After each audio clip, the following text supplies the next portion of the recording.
Gelan esaten dute mutilak neskak lavadorak erabiltzen ditugulako lavadorak garela. Que se pare un coche y empiece a mirarme, así descaradamente. Aurrak askotan entzuten dute, sexu ezberdineko laguna baituzte, askotan entzun behar dute, ai, nobioak izan behar zarete edo gustatu behar zarete. ¿Cuántos hijos tienes?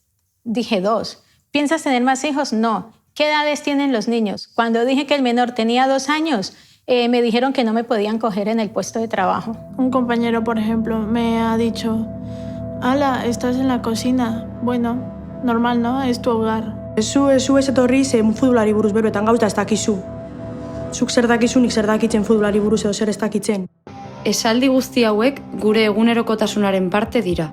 Tú te tienes que depilar porque eres mujer. Mujer tenías que ser al volante. ¿Qué niña más guapa eres? De mayor te vas a tener que quitar a los chicos de encima. Las mujeres tardáis demasiado tiempo en el baño. Las chicas lo tenéis más fácil para ligar. Eta mutilaguna, non daukazu? Qué mala leche tienes, ni que estuvieras con la regla. Zu, futbolaria izan nahi duzu, neska zara eta. Ni ez naiz machista, ez feminista. Si te pegas porque le gustas. Con ese bigote pareces un chico. Tú eres niña, no puedes jugar a eso. Zure senarrak etxeko lanekin laguntzen zaitu? Esto es trabajo de hombres.